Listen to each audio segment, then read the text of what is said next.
Ngayong Lunes na po, May 18, ang huling araw para sa mga gustong humabol sa voter registration para sa mga nais na makaboto sa darating na barangay at sangguniang kabataan elections. At para pag-usapan yan, nasa linya ng ating komunikasyon ngayong umaga si Commission on Elections o COMELEC Chairman George Erwin Garcia. Magandang umaga po, Chairman Garcia, at maraming salamat po for taking this interview. Magandang umaga, Sir Bernard. Sa mga kababayan natin, magandang umaga po sa inyong lahat. Opo, Chairman, kamusta na po ang status ng ating isinasagawang voter registration? Marami na po ba ang nagparehistro? Sir Bernard, nagsimula ang registration natin October 20 at sabi mo nga matatapos ngayong araw na ito. Hindi po natin ito i-extend, kaya po doon sa mga gusto pang humabol, hindi pa nakakapagparehistro, samantalahin hanggang alas 5 ng hapon. So far po, mga 1,350,000 ang nakapagparehistro sa regular na barangay natin, na mga botante, at mga 1.3 million naman ang nagparehistrong bago na mga botante sa sangguniang kabataan, meaning yung 15 to 17 years old. Sa kasalukuyan po, mga more or less ang kabuuan, 70 million sa regular na botante at 25 million sa sangguniang kabataan ng ating mga botante. Kaya po meron tayong more or less 95 million na boboto para sa darating na November 2 barangay and SK election. Ang dami na palang nakapagparehistro. Chairman, ano po ba ang nakikita niyong implikasyon sa dami ng nakapagparehistro ngayon?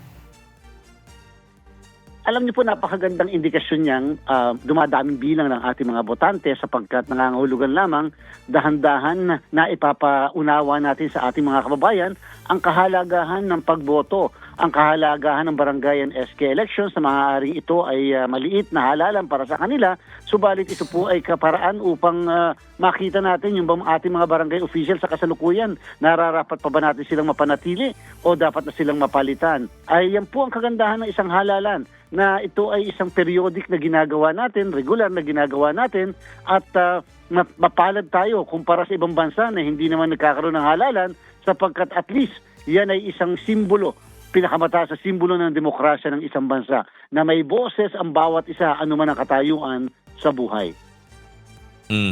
Pagkatapos po nitong voter registration, ano na po ang susunod na paghahanda ng COMELEC para sa nalalapit na BSKE? Sir Bernard, kami ay nakapag-imprenta na ng mga balota at kung sakasakali, kung ilan man yung napadagdag na mga botante base sa ating last day ng registration, yan na lang po ang idadagdag namin ng mga balota na i-imprenta.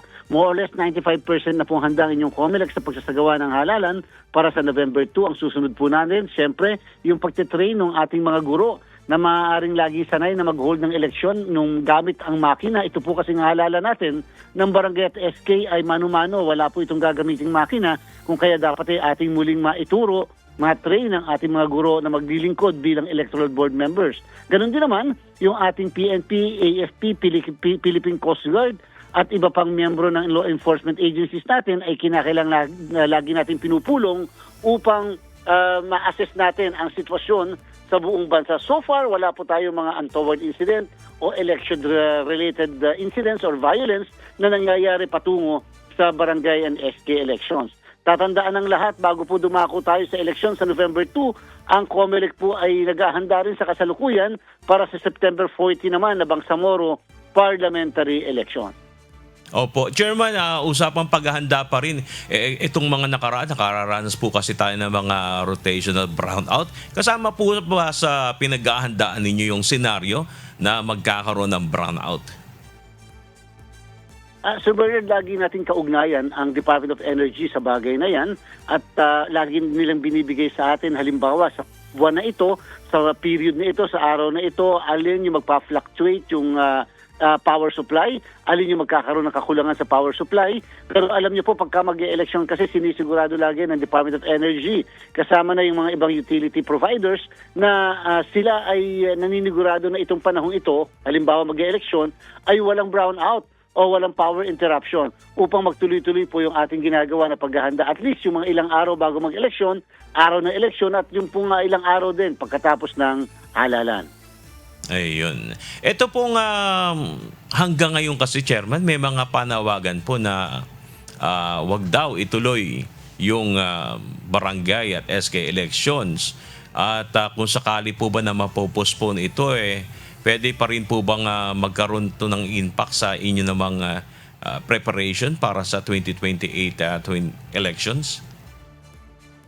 Yung pong pag-conduct ng halalan, lalo na yung pag-fix ng date, yan po talaga ay nasa political departments ng ating pamahalaan, lalo-lalo na ang Kongreso at ang ating ehekutibo. Kung ano po ang sasabihin nila, si COMELEC ay tatalima lamang. Kami po kasi ay tagapagpatupad lamang ng ating batas. Bagamat tayo po'y handa, siyempre nasa kanila po yan. Yung sinasabing kadahilanan, dahil nga po sa energy crisis, tama at valid na kadahilanan naman po yan. Subalit yung budget po na kay COMELEC, nakalaan para sa barangay and SK election, nasa kasalukuyan ang natitira ay mga 11 billion pesos. Hindi po yan pwedeng gamitin sa ibang bagay sapagkat sinasabi ng saligang batas kapag yan ay nailaan na sa isang item ay hindi na pwedeng ilipat yan sa iba pang items, lalo na kung ililipat sa ibang ahensya ng pamahalaan. So matitipid pero hindi pwedeng gamitin para sa ibang bagay. At gusto ko lang po rin emphasize mabuti, ipaliwanag ng mabuti na kapag ka nare-reset ang ating halalan, ay lagi po tayong merong dagdag na gastusan. Kapag po napagpaliban itong barangay and SK elections, ang estima natin, kakailanganin namin ng dagdag na 3 bilyong piso para sa isang reset na barangay and SK election. So mas magiging magastos po pala, Chairman, pagka ganun. Sapagkat pag po nagpapareset tayo ng barangay and SK election, Sir Bernard, nagpaparehistro muli tayo ng botante. Siyempre kapag ka-reset mo yung mga botante hindi nakapagparehistro hanggang ngayong araw na ito, ay kinakailangan iparehistro natin. Dadami ang bilang ng presinto, dadami ang bilang ng mga kagamitan, dadami ang bilang ng mga guro na maglilingkod sa araw ng eleksyon. At dahil dyan, kakailanganin natin ng dagdag na gastos. Ayun. Siguro po, mensahe na lang po natin sa ating mga kababayan, Chairman, na gustong humabol ng deadline ng voter registration. Baka may mensahe po kayo, lalo dun sa nagpapatanong sa akin, siya daw ay matagal nang di bumoboto, deactivated na raw siya.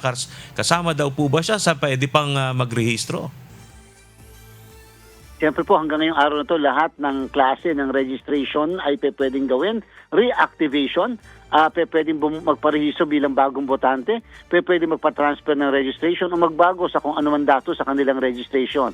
Bagamat again, matagal na natin sinasabi, wag sana yung huling araw ng registration sapagkat siyempre alam natin dadagsain tayo nung Friday pa, minomonitor natin, dinadagsana po yung mga registration site natin. At upang hindi po kayo maantala, ay magdala na po ng mga pagkakakilanlan na naandun yung address kung saan tayo nagpapalipat o address na sinasabi natin dyan tayo nakatira sa kasalukuyan. At syempre, yung pong aming mga registration area ngayon, mas minarapat po lalo dyan sa NCR, dyan sa mga mall natin ginagawa. So pwede niyo po yung matingnan sa COMELEC website upang alamin kung saan yung registration site dyan po sa Manila. Hindi na po natin ginagawa ang iba sa local COMELEC sapagkat kulang ang espasyo. Hanggang alas 5 lamang ito at again, katulad ng binanggit ko kanina, wala itong extension. So kung wala kayong madalang ID, kahit po may kasama lamang na magsasabing taga dyan talaga yan, ay pwede na po namin tanggapin. Bawal po ang barangay certification bilang pagkakakilanlan, inalis na po natin yan na pwedeng madala upang makapagparehistro. Ayun, maraming salamat. Marami pa po sana gusto itanong pero kulang tayo sa oras. Sabi na lang po ni Ma'am Annie Rentoy ay sana po pag di na raw kayo busy, maanyayahan namin kayo dito sa ating studio. Maraming salamat po kay COMELEC Chairman George Erwin Garcia. Maraming salamat po. Magandang umaga. Mabuhay po kayo.